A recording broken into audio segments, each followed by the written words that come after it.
안녕하세요. 지난 시간에 이어 대한민국 최고의 강연 최강 1교시에서 강연을 맡은 경영학자 김병규입니다. 지난 시간 중독 경제의 의미에 대해서 제가 설명을 드렸습니다. 지금 시대의 경제 시스템이 스마트폰에 대한 중독을 이익으로 전환시키는 중독 경제로 변화하고 있다고 말씀을 드렸는데요. 그리고 기업들이 중독을 만들기 위해 사용하는 장치들도 소개를 해드렸습니다. 오늘은 중독 경제 시대를 살아가는 방법에 대한 이야기를 좀 해보려고 하는데요. 중독 경제 시대 속에서 사업자라면 새로운 사업의 기회를 찾아야 하겠죠. 개인들은 잘 살 수 있는 방법, 행복하게 살 수 있는 방법을 찾아야 합니다. 그래서 오늘 강연 주제는 중독 경제 시대, 우리의 전략입니다.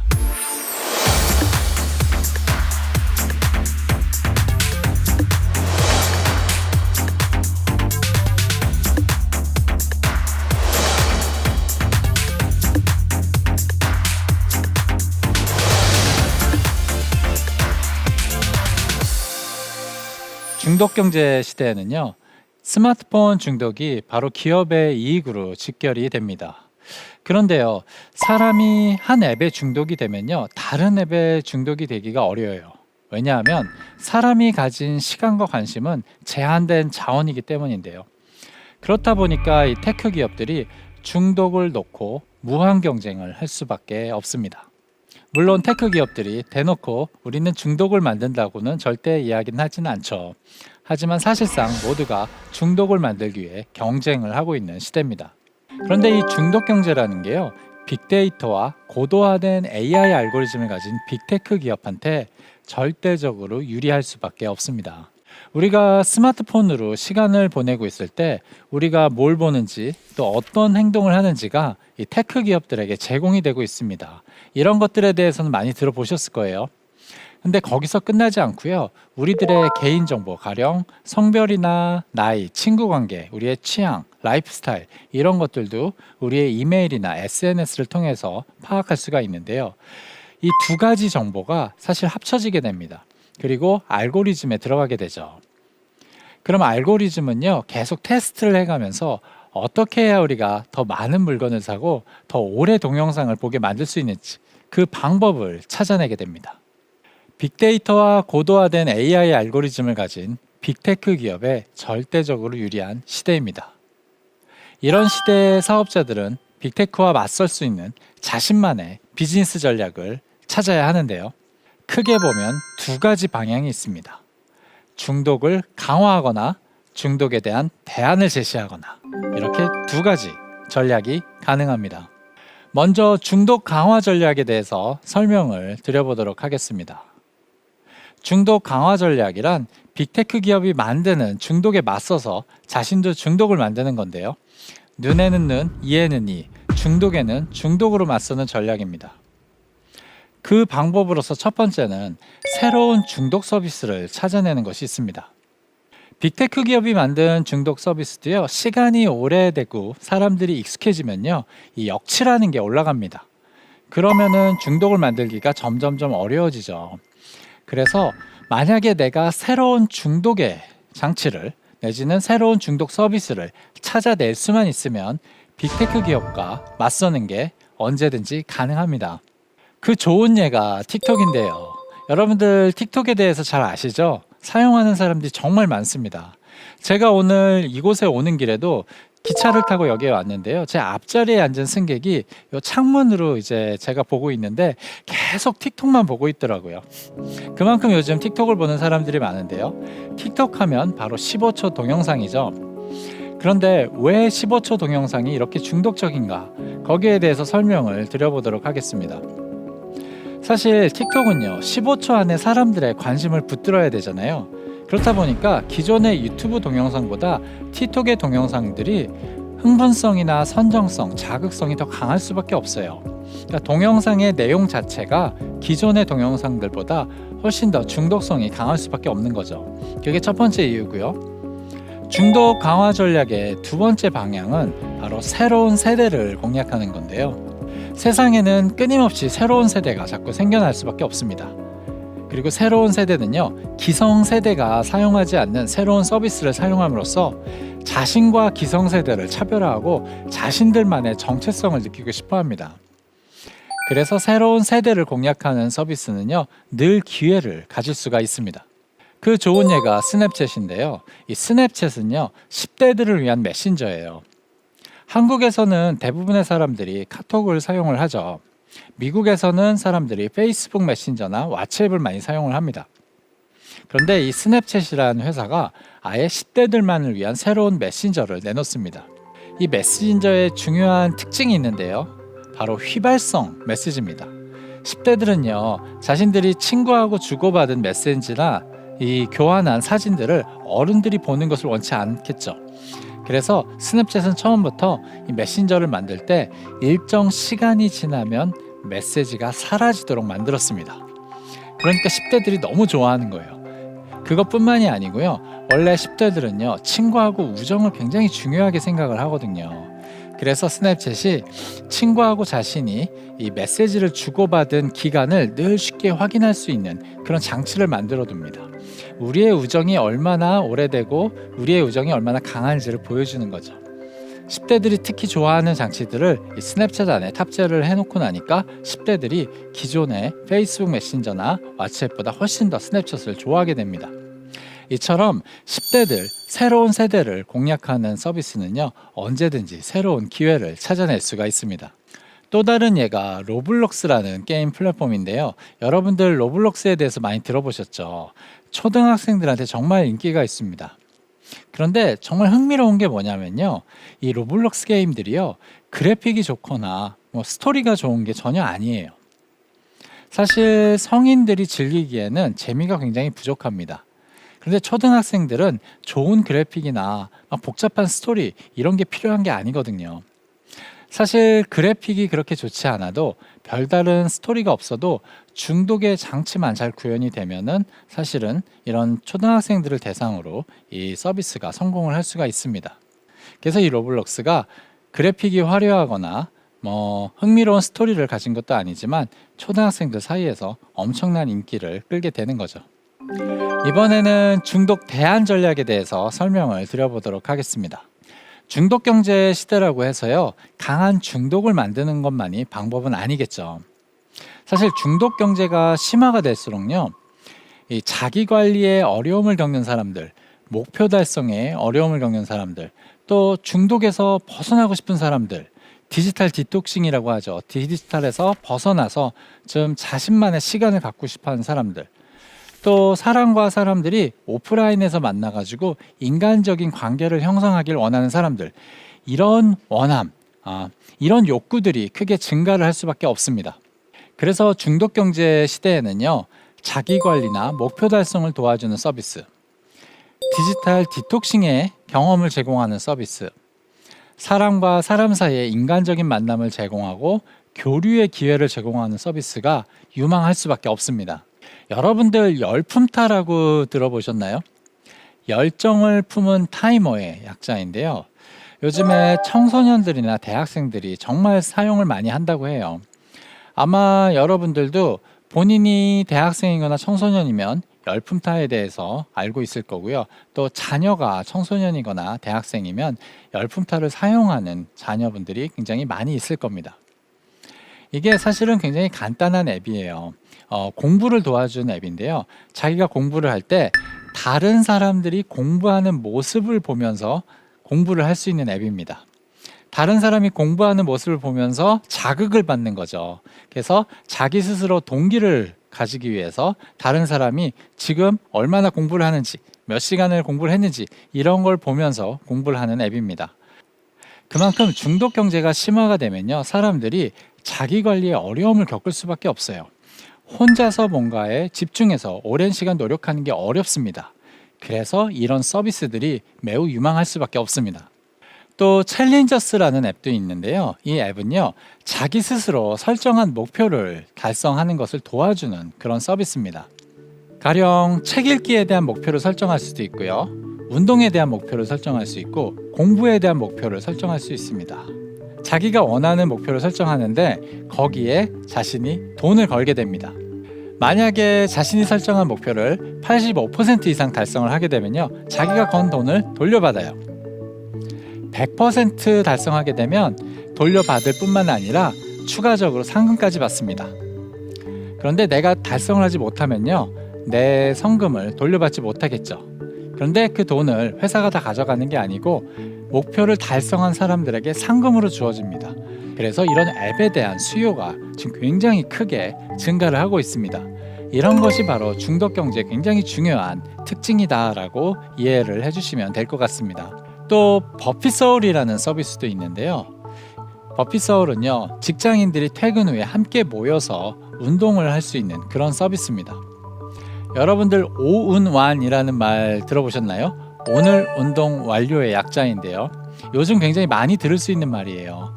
요즘 젊은 사람들이 매일매일 운동하는 걸 굉장히 중요하게 생각을 합니다. 그만큼 운동에 대한 열풍이 불고 있는데요. 그런데 혼자서 운동하는 게 어렵겠죠. 그래서 버핏 서울의 경우에는요, 사람들이 모여서 함께 운동을 할 수 있게 해주는 거죠. 그럼으로써 자기 관리도 도와주고 또 사회적 욕구, 다른 사람과 만나서 친밀한 관계를 형성하고 싶은 그런 사회적 욕구까지 만족을 시켜주는 겁니다. 이들뿐만이 아니고요, 오프라인 독서 클럽인 트레발이라는 것도 굉장히 큰 인기를 얻고 있고요.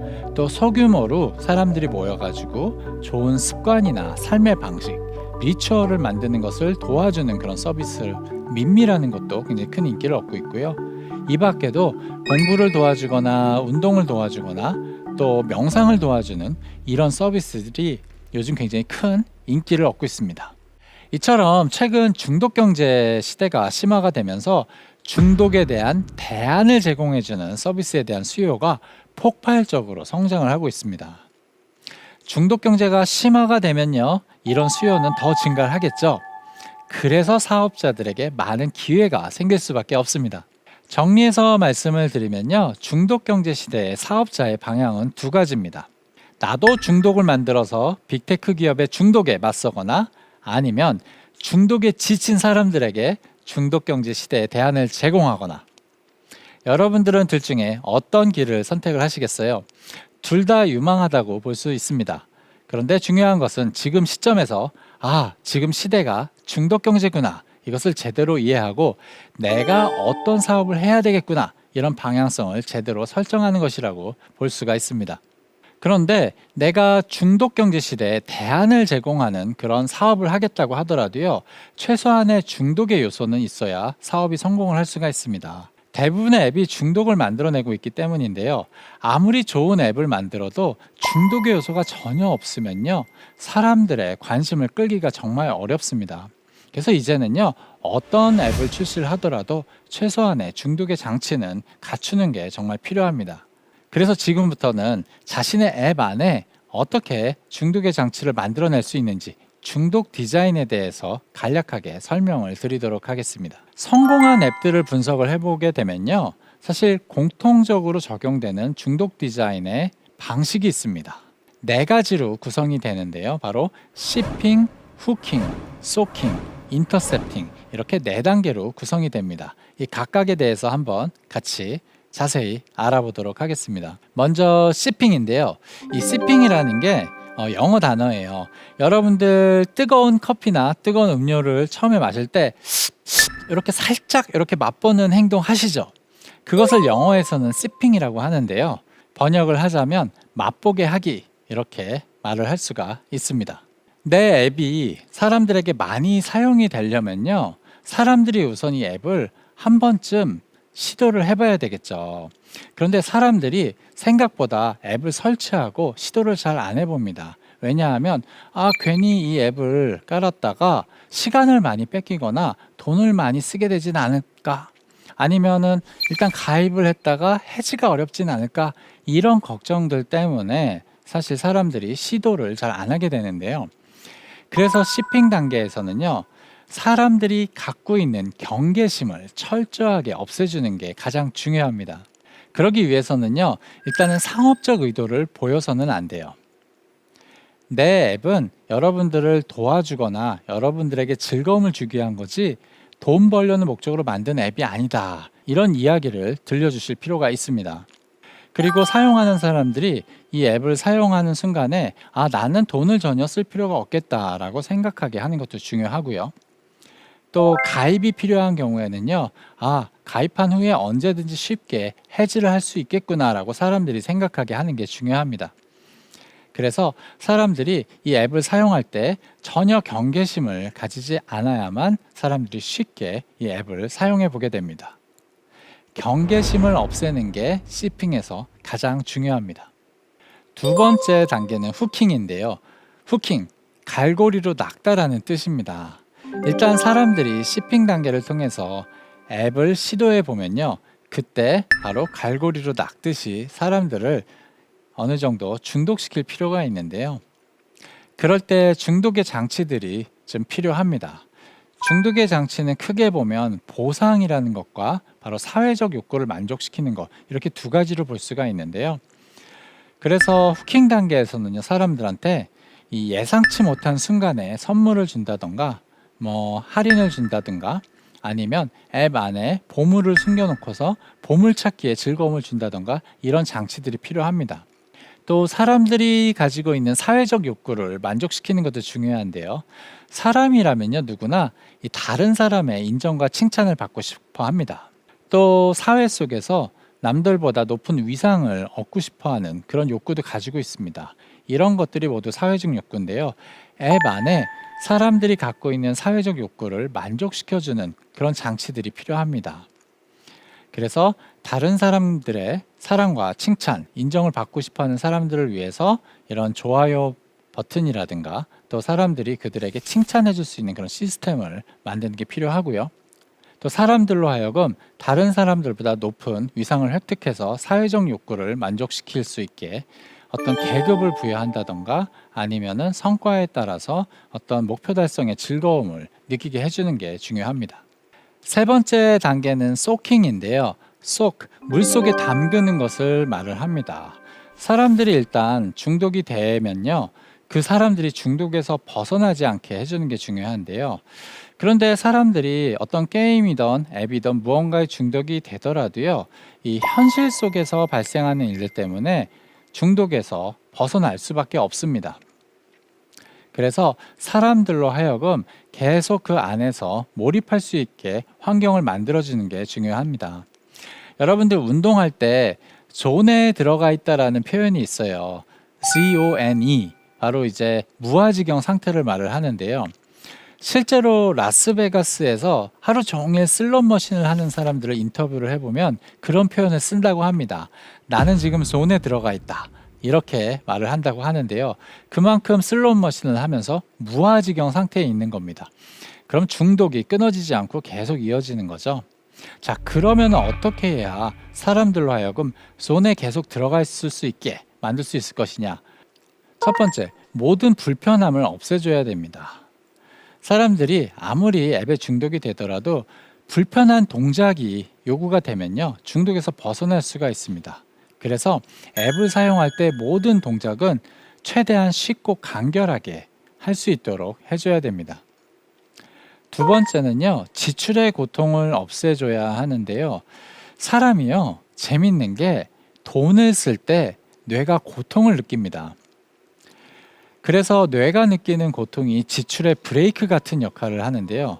실제로 한 연구에서는 진통제를 먹고서 쇼핑을 시켜봤습니다. 참가자들에게. 그랬더니 진통제를 먹지 않은 참가자들에 비해서 진통제를 먹은 그런 참가자들이 훨씬 더 쉽게 돈을 쓴다는 것을 확인한 적이 있습니다. 진통제를 먹으면 우리가 고통을 잘 못 느끼잖아요. 그러다 보니까 돈을 쓸 때 지출의 고통도 잘 못 느끼는 거예요. 그래서 돈을 훨씬 더 쉽게 쓰는 거죠. 사실은 그래서 감기가 걸렸을 때 쇼핑을 하는 게 참 좋지 않습니다. 우리가 진통제를 먹고 쇼핑을 하게 되면요, 내가 돈을 쓴다라는 느낌을 잘 못 가지거든요. 마찬가지로 앱을 설계할 때는요, 사람들이 지출의 고통을 느끼지 못하게 하는 게 사실은 중요합니다. 실제로 대부분의 앱들이 그런 장치들을 사용을 하고 있어요. 그래서 최소한의 동작만으로 물건을 구매할 수 있게 해주고요. 또 게임들 같은 경우에는요, 이 현금하고 게임머니하고 1대1 교환 관계가 아니고 이게 좀 딱 바로 계산이 안 되는 방식으로 교환 비율을 설정을 해놔요. 그래서 사람들로 하여금 물속에 푹 담기듯이 여러분 앱에 담기게 하기 위해서는요, 끝이 있다라는 느낌을 줘서는 안 됩니다. 영원히 계속될 것 같은 느낌을 만드는 게 중요합니다. 네 번째는 인터셉팅인데요. 바로 뺏어오는 것을 말을 합니다. 다시 데려오는 것인데요. 아무리 우리가 어떤 앱에 중독이 되더라도요, 현실에서의 의무 때문에 결국은 다시 현실로 돌아오게 되겠죠. 그럴 때 사람들을 다시 앱으로 불러오는 게 바로 인터셉팅인데요.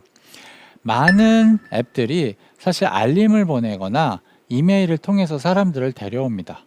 그런데 많은 경우에 이런 알림들이 사실은 노이즈가 되기가 쉬워요. 노이즈가 된다라는 거는 계속 비슷한 메시지들이 반복적으로 오기 때문에 아예 사람들이 이것을 소음으로 생각하고 안 보게 되는 거죠.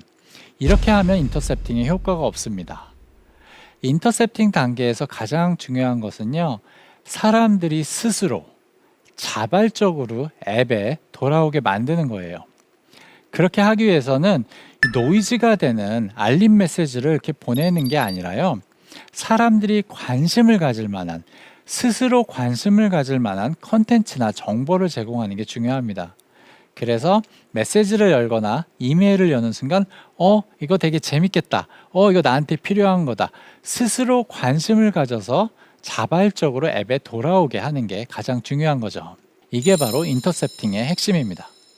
지금까지 중독 디자인의 4단계에 대해서 설명을 드렸는데요. 시핑, 후킹, 소킹, 인터셉팅, 이렇게 중독 디자인은 4단계로 구성이 됩니다. 여러분들, 내가 사업을 위해서 이렇게까지 해야 되나 생각이 드실 수도 있어요. 그런데 잘 되는 앱들을 뜯어보면요, 대부분 다 이 4단계를 정말 잘 디자인을 해놓고 있습니다. 사람들이 인식하지 못할 뿐이에요. 지금 시대, 중독경제 시대에 내 사업이 성공하기 위해서는요, 또 내 사업이 그들과 맞서서 경쟁에서 이기기 위해서는요, 여러분들도 이런 최소한의 중독의 장치들을 마련할 필요는 있습니다. 이번에는요, 제조사에 계신 분들을 위해서 조금 이야기를 해보려고 합니다. 제조사에 계신 분들은요, 이런 중독 경제에 대한 이야기가요, 자신과는 전혀 관련이 없는 것이라고 생각하기가 쉽습니다. 그런데 그렇지가 않아요. 왜냐하면요, 앱을 기반으로 하는 사업자들이요, 중독을 통해서 사람들의 시간과 관심을 점유하게 되면요, 그런 사업자들이 사람들이 보게 되는 광고를 통제를 하겠죠. 어떤 광고를 보게 될지 결정을 하게 됩니다. 또 그 사람들이 얻는 모든 정보까지도 그 사람들이 좌지우지하겠죠. 또 그 사람들이 어디서 물건을 사는지까지 영향을 주고요, 그 사람들에 대한 모든 데이터를 그들이 가져가게 됩니다. 그래서 중독 경제 시대가 제조사하고 아무런 관계가 없는 게 아니고요, 중독 경제가 심화가 될수록요, 제조사에게는 절대적으로 불리한 경영 환경이 만들어지게 되어 있습니다. 그래서 제조사에 계신 분들도 이 중독 경제에 대해서 제대로 이해할 필요가 있습니다. 지금은요, 중독 경제 시대는요, 더 이상 물건 하나 더 파는 게 중요하지가 않습니다. 물건 하나 더 파는 게 중요한 게 아니고요, 사람들을 앱에 자주 들어오게 만들고 그 안에서 많은 활동을 하게 만드는 게 기업의 매출과 이익이 훨씬 더 중요한 시대입니다. 당연히 제조사의 경우에도요, 사람들로 하여금 자신의 앱에 많이 들어오게 하고 그 안에서 많은 활동을 하는 게 자신들의 매출에 더 도움이 되는 시대입니다. 그래서 지금 필요한 게 뭐냐면요, 자신이 제조사라고 하더라도요, 스스로를 제조사라고 인식을 하시면 안 됩니다. 제조사가 아니라 앱을 중심으로 운영하는 서비스 회사다, 이렇게 인식을 할 필요가 있습니다. 발상의 전환이 필요한 시점이죠. 그렇게 해야 고객들과 24시간 연결이 될 수가 있고요, 그들에게 정보와 컨텐츠를 제공하고 또 그들과 1대1로 상호작용을 해 나가면서 또 그들에 대한 데이터를 얻을 수가 있습니다. 중독 경제 시대에는요, 더 이상 제조사냐 테크 기업이냐 구분하는 것은 무의미하다라고 볼 수가 있습니다. 제조사건 그렇지 않건 모든 사업자가 자신을 앱 기반의 서비스 회사다라고 분명하게 인식할 필요가 있습니다. 지금부터는요, 중독 경제 시대를 살아가는 우리들을 위한 이야기를 한번 해보도록 하겠습니다. 중독 경제 시대에 우리는 어떻게 해야 우리가 원하는 삶, 행복한 삶, 이런 삶을 살 수가 있을까요? 거기에 대해서 한번 같이 이야기를 해보려고 하는데요. 우선 중독 경제 시대의 자기관리법입니다. 중독 경제 시대에는요, 자기관리를 하거나 목표 달성하는 게 정말 어렵습니다. 자, 그렇다면 우리가 어떻게 해야 자기 관리를 쉽게 하고 또 원하는 목표를 보다 쉽게 달성할 수가 있을까요? 몇 가지 방법을 오늘 소개를 해드리도록 하겠습니다. 첫 번째는요, 너무 큰 목표를 세우시면 안 돼요. 우리가 너무 큰 목표를 세우게 되면요, 그 목표를 달성하러 가는 중도에 포기하기가 너무 쉽습니다. 왜냐하면 스마트폰 안에 손쉽게 얻을 수 있는 즐거움이 너무 많아가지고 오랜 시간 목표를 위해 노력하는 게 너무 어려운 거죠. 그래서 절대로 너무 큰 목표를 세우시면 안 돼요. 대신에 목표를 최대한 작게 쪼개세요. 그래서 좀 손쉽게 얻을 수 있는 목표를 설정하시는 게 중요합니다. 그리고 목표 달성의 즐거움을 평소에 자주 느껴보셔야 돼요.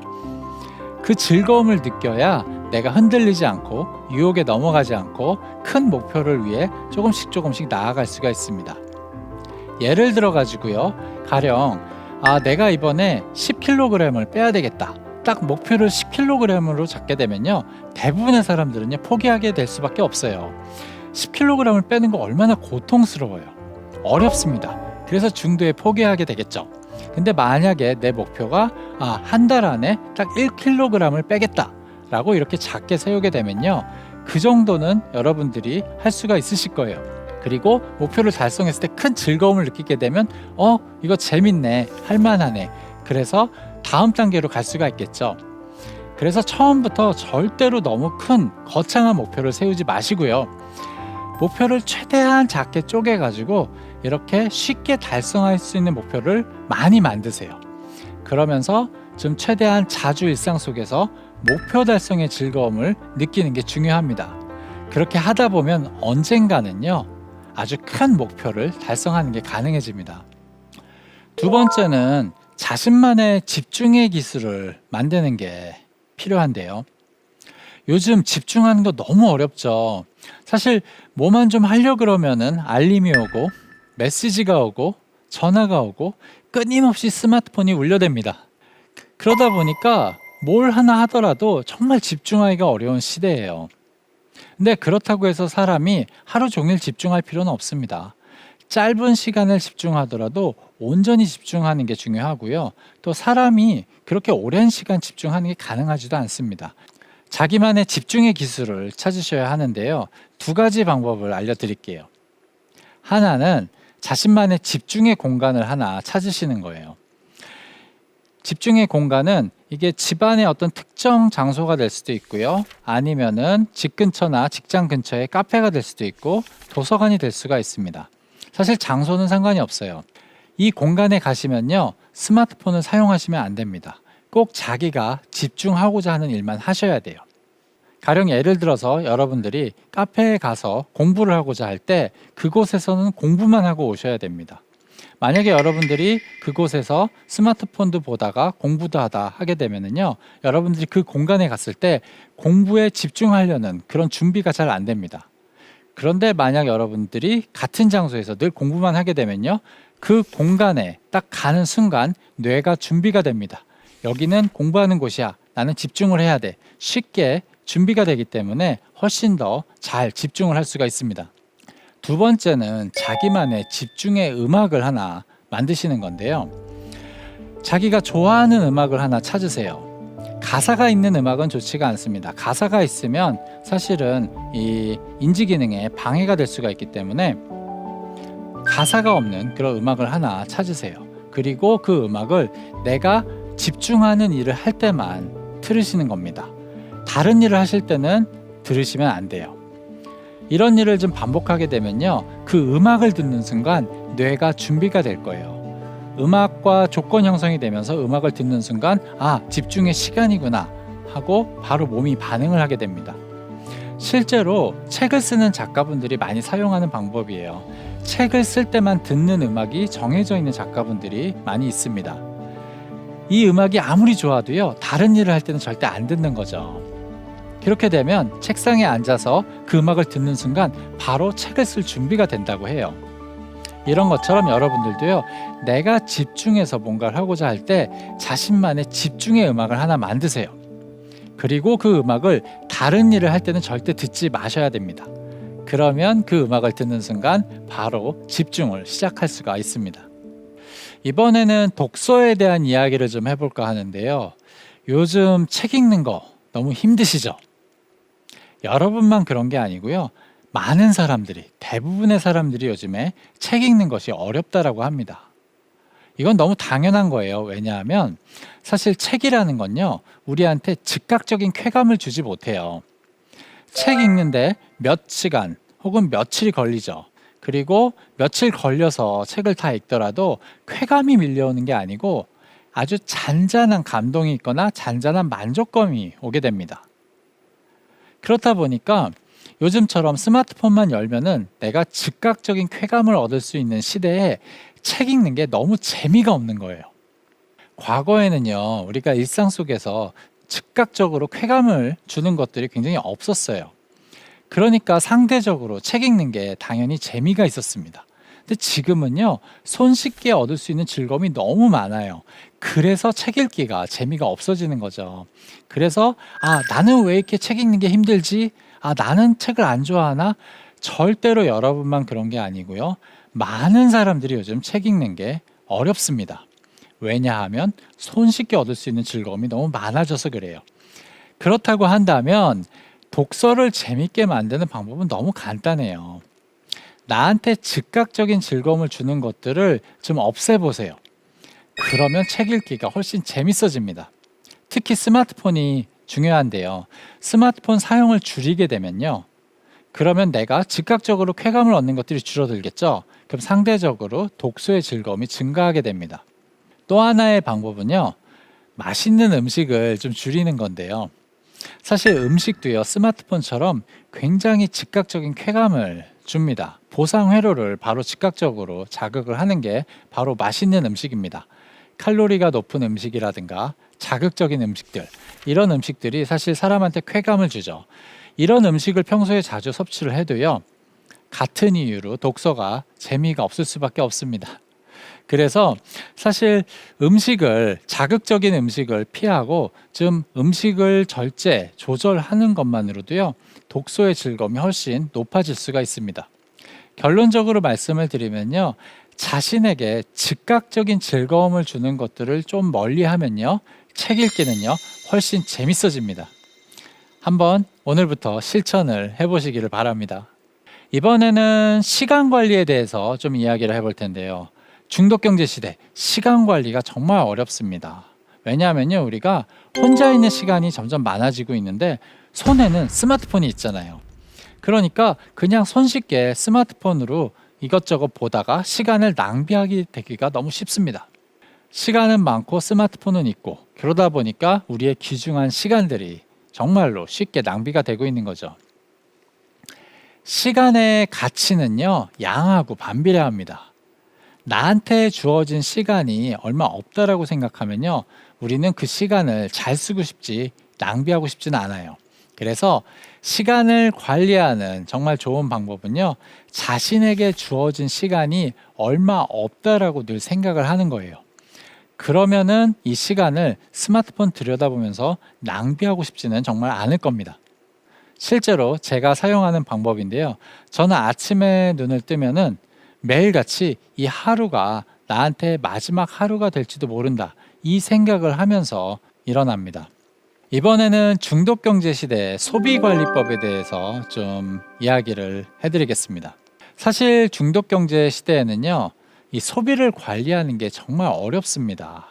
이유가 있습니다. 왜냐하면 우리가 스마트폰을 보다 보면요, 끊임없이 광고에 노출이 되죠.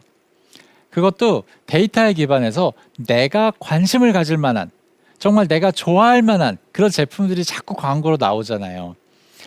그리고 제품 구경을 하다 보면 정말로 불규칙적으로 기대하지 않는 순간에 할인이 뜨기도 하고 선물이 주어지고 쿠폰이 주어지고 그렇습니다. 그러니까 마음속에 저 물건을 갖고 싶다, 사야겠다, 이런 욕구가 자꾸 생길 수밖에 없어요. 근데 동시에 지출의 고통은 더 이상 느껴지질 않습니다. 예전에는요, 우리가 물건을 사려면은 매장에 가야 됐죠. 이것도 힘든 일이죠. 그리고 주머니에서 지갑을 꺼내야죠. 그리고 현금을 냅니다. 현금을 보는 순간, 내 귀중한 돈, 뇌에서 고통이 느껴집니다. 근데 지금은요, 손가락 한번 딱 갖다 대면은 바로 지출이 되죠. 손가락 한번 갖다 대면은 바로 구매가 됩니다. 그러다 보니까 뇌가 지출의 고통을 전혀 느낄 수가 없습니다. 내가 욕구를 가지는 순간 바로 구매를 할 수 있는 거예요. 그러다 보니까 요즘은요, 돈이 줄줄 새어 나갈 수밖에 없습니다. 우리가 음식을 먹을 때는 칼로리가 높거나 몸에 좋지 않은 음식을 좀 먹지 않으려고 노력을 하잖아요. 음식에 대해서 조절을 합니다. 마찬가지로 소비도 조절을 할 필요가 있습니다. 그래서 소비를 조절하는 방법에 대해서 몇 가지 설명을 드리겠습니다. 소비를 조절하기 위해서는요, 우선 광고 추적을 피하셔야 되는데요. 요즘은요, 광고가 나를 너무 잘 알아요. 내가 뭘 좋아하는지, 내가 뭐에 관심을 가지는지, 이런 것들을 너무 잘 알다 보니까 정말로 내가 관심을 가질 만한, 좋아할 만한 그런 제품들을 광고로 보여주죠. 그래서 필요한 게요, 광고 추적에서 벗어나는 겁니다. 여러분들 스마트폰 세팅에서요, 광고가 나를 추적하지 못하게 설정을 바꿔보세요.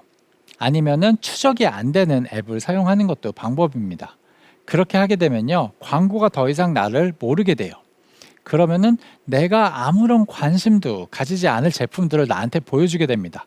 그럼 우리가 아무리 광고에 노출이 되더라도요, 마음속에 저 제품을 가지고 싶다는 욕구가 잘 생기지 않게 돼요.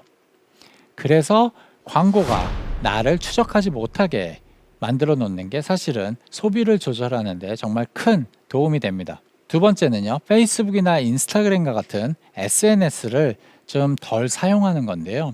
이유가 있습니다. 왜냐하면요, 우리가 SNS를 구경을 하다 보면 이 SNS의 알고리즘이 외모가 좋거나 돈이 많은 사람들을 우리한테 보여줘요. 그러면 처음에는 신기하고 재밌으니까 그런 사람들을 보게 되죠. 그런데 그런 사람들의 모습을 자꾸 보다 보면요, 어느 순간부터 자기에 대한 만족감이 떨어지고 자존감이 낮아지게 됩니다. 그러면 사람들은 자기에 대한 만족감을 높이고 자존감을 높이기 위해서 소비를 늘리게 됩니다. 좋은 제품을 사고 비싼 제품을 사서 자기에 대한 만족감을 느끼고 싶게 되는 거죠. 그래서 SNS 사용이 소비를 촉진하는 그런 역할을 하게 됩니다. 소비를 조절하는 또 아주 좋은 방법이 있는데요, 무조건 구매를 미루는 거예요. 뭔가가 너무 갖고 싶을 때 바로 구매하기 버튼을 누르지 마시고요, 일단 난 이거 살 거야 마음은 먹으세요. 하지만 구매만 미루세요. 그러고 나면요, 한 일주일, 2주일 지나고 나서 이거 사야지 해보면 내가 이게 왜 사고 싶었지?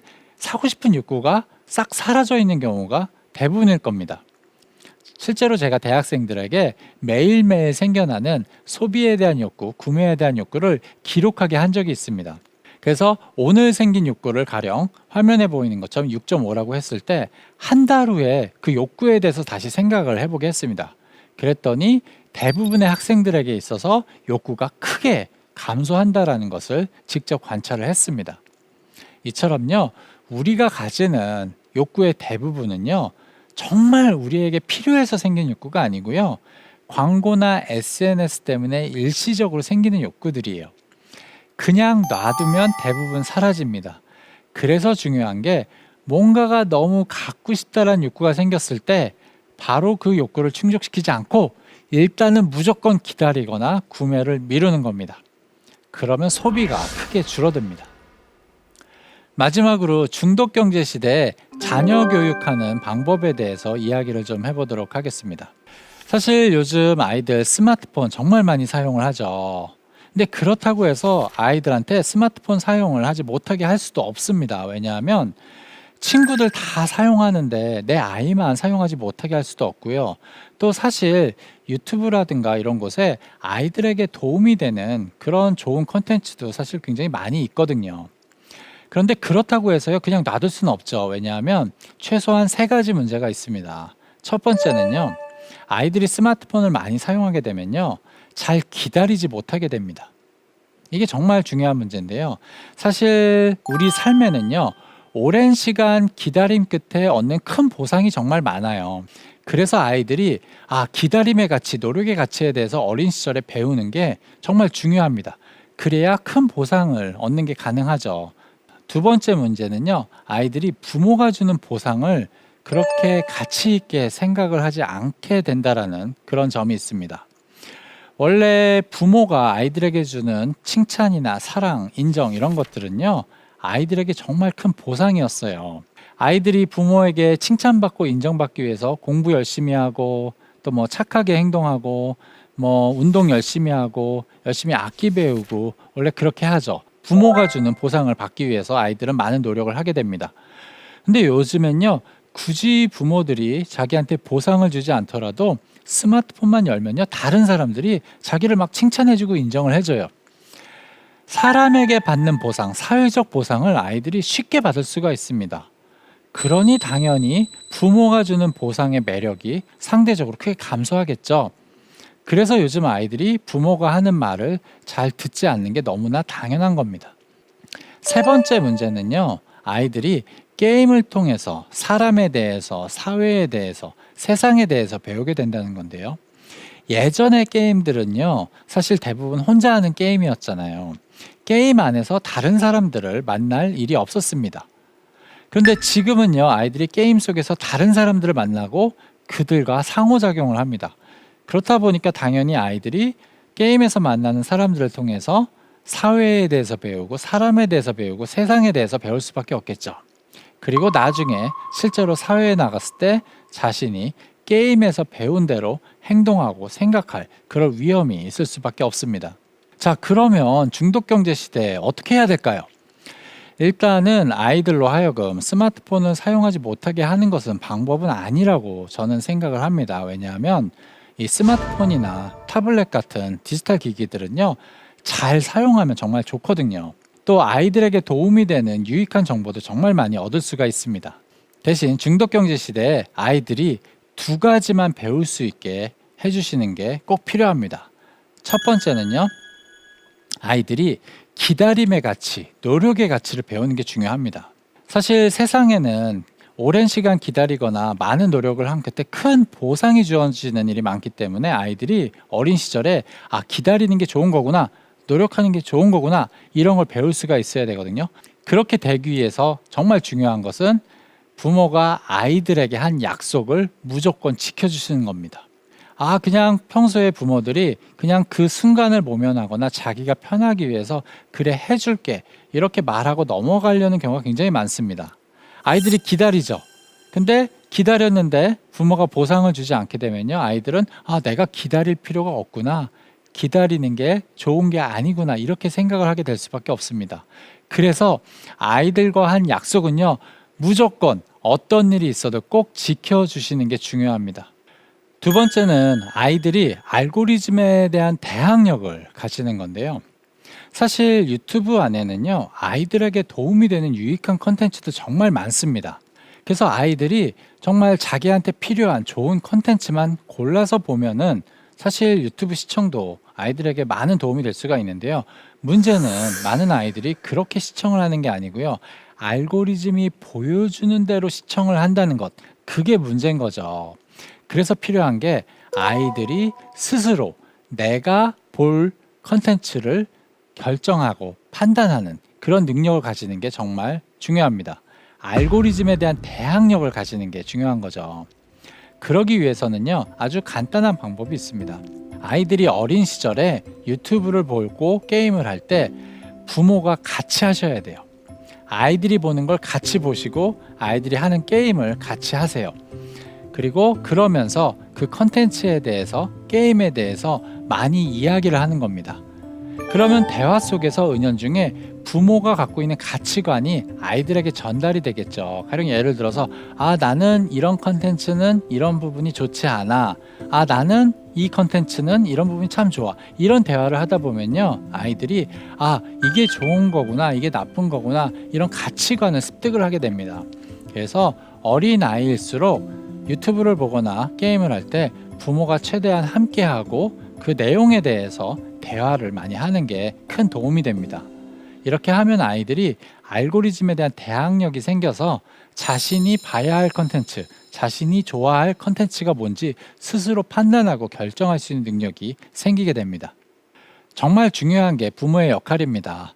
요즘 많은 부모들이요, 사실 아이들한테 말로만 그것 좀 그만 봐라, 좀 적당히 봐라, 그것 좀 하지 마라, 계속 이렇게 말로만 하는 경우가 많은데요. 정작 본인들은 스마트폰에 중독된 경우가 참 많아요.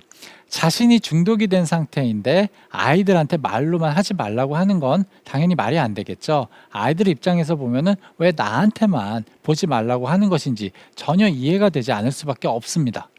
그래서 부모 스스로가 스마트폰 중독에서 벗어나야 되고요. 부모 스스로가 어떤 컨텐츠가 좋은 컨텐츠인지, 어떤 게임이 좋은 게임인지 본인 스스로가 그런 것에 대한 가치관, 판단 기준을 먼저 가지는 게 중요합니다. 이번에는 중독 경제 시대의 인재상에 대해서 이야기를 해보려고 하는데요. 중독 경제 시대에는 어떤 사람들이 가치를 가지게 될까요?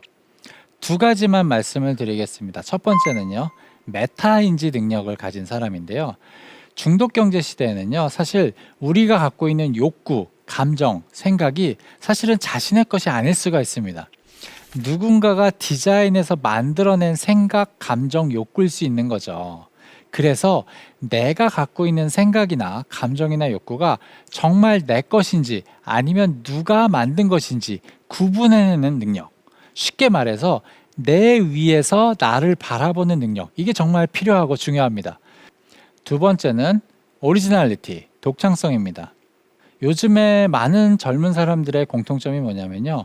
자기 스스로는 굉장히 자기가 독창적이라고 생각을 하는데 사실 알고 보면 독창적이라고 생각하는 다들 비슷비슷한 사람들인 경우가 많습니다. 중독 경제 시대에는요, 자기만의 오리지널리티를 확보하는 게 정말 중요합니다. 남들이 모르는 걸 알아야 되고요. 남들이 하지 않은 경험, 이런 것들을 많이 가지는 게 중요합니다. 그래야 남들과 다른 독창적인 자기 자신이 될 수가 있습니다. 이 두 가지, 메타인지, 자기 밖에서 자기를 객관적으로 바라볼 수 있는 능력, 그 다음에 두 번째, 오리지널리티, 남들이 하지 않는 생각, 남들이 하지 않는 경험을 할 수 있는 능력, 이런 게 정말 중요하다라고 말씀을 드리고 싶습니다. 오늘은 중독 경제 시대를 살아가는 방법에 대해서 설명을 드렸습니다. 중독 경제 시대에는요, 두 가지 선택지가 있습니다. 하나는 빅테크 기업과 경쟁하기 위해서 그들보다 더 강한 중독, 새로운 중독을 찾아내는 것이고요. 다른 하나는요, 중독 경제 시대에 중독에 대한 대안을 제공해 주는 겁니다. 특히 중독 경제가 심화될수록요, 중독에 대한 대안을 제공해 주는 사업이 유망해질 수밖에 없습니다. 사업자라면 그런 부분에 앞으로 주목해 볼 필요가 있겠습니다. 그리고 개인들은요, 이렇게 쉽게 중독될 수밖에 없는 시대에 자기 관리를 잘하고 또 자녀 교육도 잘할 수 있는 자기만의 방법을 꼭 찾으셔야 합니다. 진화될 것인가, 도태될 것인가, 지금 당신의 선택에 달려있다. 사실 스마트폰은요, 잘 사용하면 우리에게 정말 많은 혜택을 줍니다. 하지만 잘못 사용하면 많은 시간과 돈을 낭비하게 만들죠. 스마트폰을 잘 활용하고 이용하는 사람은요, 지금보다 한 단계 더 진화하게 될 것이고요. 스마트폰에 중독된 사람들은요, 이 중독 경제 속에서 도태될 수밖에 없습니다. 그래서 우리는요, 스마트폰을 잘 활용하는 방법, 중독되지는 않으면서 스마트폰이 주는 혜택만 잘 누릴 수 있는 방법을 꼭 찾아야 합니다. 지금까지 대한민국 최고의 강연 최강 1교시 경영학자 김병규였습니다.